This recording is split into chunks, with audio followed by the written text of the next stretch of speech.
हाय friends, good morning. सामने school of PG sir आप सबનું સ્વાગત કરું છું।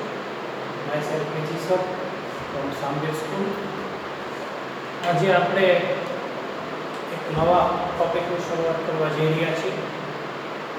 આલ્ડીહાઇડ અને કીટોનની અંદર આપણે હાઇડ્રોજન બાયસલ્ફાઇડ ઉમેરીને આપણે નિપજ બનાવી હતી। આજે આપણે આલ્ડીહાઇડ અને કીટોન સંયોજનની અંદર આલ્કોહોલ ઉમેરવાથી અને ઇથિલિન ગ્લાયકોલ ઉમેરવાથી કઈ નિપજ મળે એની આપણે ચર્ચા કરવાના છે। અને એમોનિયા અને એના વ્યુત્પન્નો ઉમેરવાથી આપણને કઈ નિપજ મળે એની આપણે બે પાર્ટમાં ચર્ચા કરશું। તો આજે આપણે સૌથી પહેલા જે સમજીએ છીએ કે આલ્ડીહાઇડ અને કીટોનની અંદર આલ્ડીહાઇડ અને કીટોનમાં આલ્કોહોલનું ઉમેરણ આ આજનો આપણો ટોપિક છે। इंग्लिशમાં આપણે એવું કહી શકીએ કે addition of alcohol in aldehyde and ketone. તો અહીંયા આપણે આલ્ડીહાઇડ લઈએ RCHO, એમાં એક સમતુલ્યક મોનોહાઇડ્રિક આલ્કોહોલ લેવાનું છે। શબ્દ અગત્યનો છે। એક સમતુલ્યક मोनोहाइड्रिक अल्कोहल आ शब्द खूब अगत्यनो छे।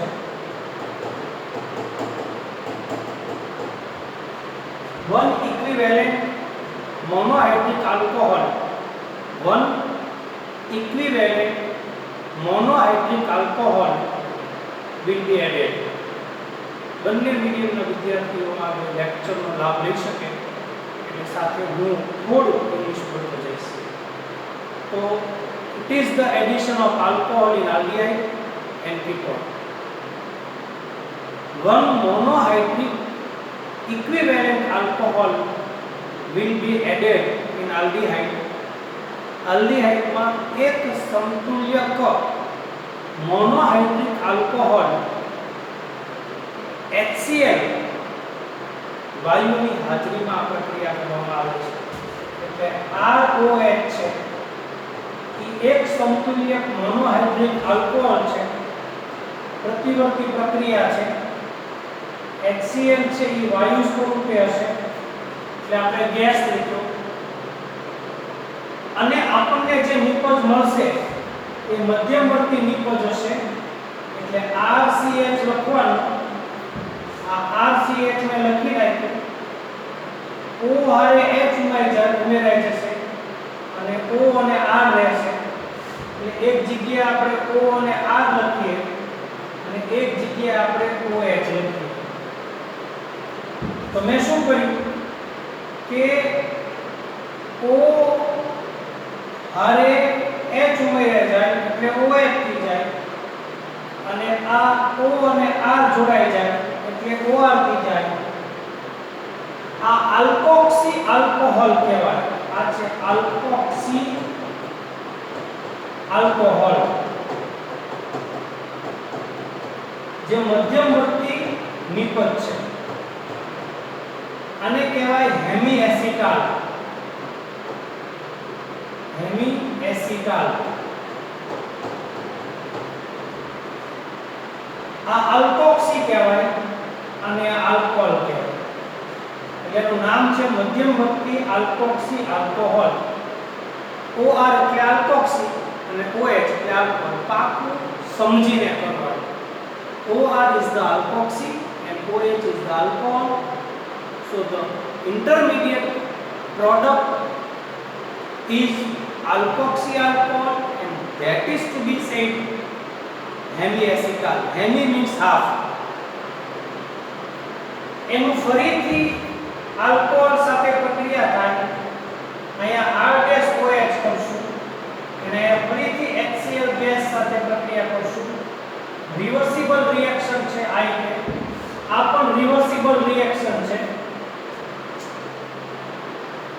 immediately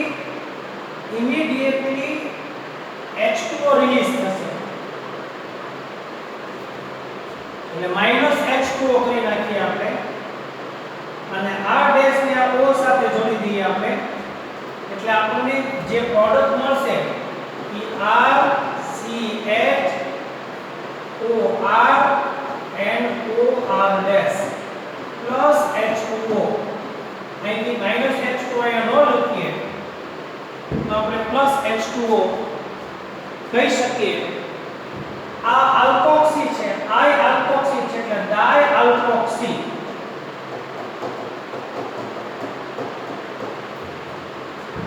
આ જેમ છે એક જ કાર્બન સાથે બે સમાન આલ્કોક્સી છે એટલે એને જેમ ડાઈ આલ્કોક્સી પ્રોડક્ટ પણ કહેવાય ડાઈ આલ્કોક્સી જ બોલવાનું કારણ કે બે OR છે ત્યાં OH નથી એટલે ડાઈ આલ્કોક્સી આલ્કોહોલ બોલતા નહીં one alkoxy two alkoxy means dialkoxy same carbon having the same functional group so it is gem અને આને કહેવાય છે acetal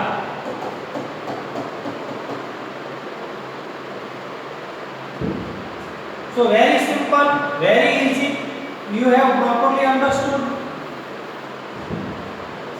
simple aldehyde is reacting with monohydric alcohol equivalent monohydric alcohol in presence of hydrochloric acid in gaseous form we are having alkoxy alcohol that is intermediate that is to be said hemiacetal again another monohydric alcohol will react with hemiacetal and we are having dialkoxy product that is gem dialkoxy product because same carbon having the same functional group so it is gem dialkoxy product and name of gem dialkoxy product is the acetal આ બહુ સહેલું છે બહુ easy છે તમે આરામથી આ સમજી ગયો હવે આપણે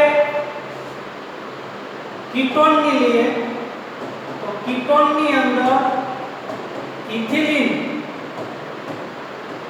ગ્લાયકોલ સાથે એની પ્રક્રિયા કરવાની એટલે ઇથિલિન ગ્લાયકોલ કીટાલ પ્રોડક્ટ મળશે એટલે આ કીટોન છે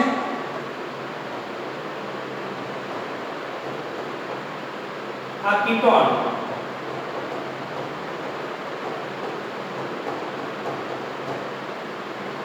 એની ઇથિલિન ગ્લાયકોલ સાથે CH2OH CH2OH same in presence of HCl gas immediately water will release પાણીનો એક અણુ ઝડપથી દૂર થશે એટલે અહીંથી H દૂર કરો અહીંથી H દૂર કરો અને અહીંથી O દૂર કરો એટલે H2O રિલીઝ થઈ ગયા કાર્બનની બે વેલેન્સી સાથે એક સાથે આ એટેક થઈ જશે અને એક સાથે આ એટેક થઈ જશે એટલે આપણને જે પ્રોડક્ટ મળશે C R R OCH2 એક વેલેન્સીમાં OCH2 બીજી વેલેન્સીમાં અને આ બોન્ડમાં છે CH2 CH2 એટલે આપણને OCH2 આ બોન્ડમાં એઝ ઇટ ઇઝ આ ઇથિલિન ગ્લાયકોલ કીટાલ આ મળી ઇથિલિન ગ્લાયકોલ કીટાલ આ પ્રોડક્ટ મળી પ્લસ H2O તમને વર્ણનમાં કીધું છે કે ઇથિલિન ગ્લાયકોલ છે એ કાર્બોનિલ કાર્બનને પ્રોટોનિક કરે એટલે ઇલેક્ટ્રોન ગ્રહણ કરવાની એની ક્ષમતા વધી જાય એટલે ઝડપથી રિએક્શન કરે so ethylene glycol will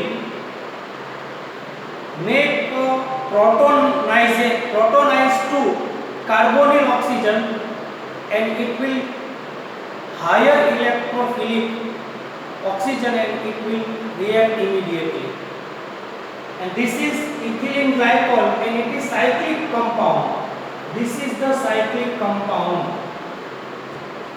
so So here CH2CH2 is attached with bond as per ethylene glycol formula. So it is to be said cyclic ketal or ethylene glycol ketal. It is to be said cyclic ketal, ચક્રીય ketal પણ કહેવાય અને ethylene glycol ketal પણ કહેવાય. અહીંયા આપણે બે reaction લીધી જોઈ જે બહુ સહેલી બહુ મજાની છે. સૌથી પહેલા આપણે આલ્કોહોલનું ઉમેરણ કર્યું આલ્ડીહાઇડની અંદર. એક સમતુલ્ય મોનોહાઇડ્રિક આલ્કોહોલ આલ્ડીહાઇડમાં એડ કર્યું. એટલે શું કર્યું આપણે? તો કે આ O આ H એટલે આપણે O અને R જોડી દીધું, OR અને O સાથે H જોડ્યું એટલે OH થઈ ગયું. આ આલ્કોક્સી આ આલ્કોહોલ બનાવ્યું એને હેમી એસિટાલ કહેવાય. ફરીથી મોનોહાઇડ્રિક આલ્કોહોલ સાથે રિએક્શન કરી એટલે ડાયઆલ્કોક્સી.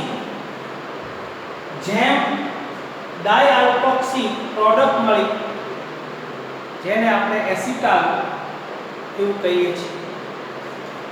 કીટોન સાથે ઇથિલિન ગ્લાયકોલ, આ છે ઇથિલિન ગ્લાયકોલ.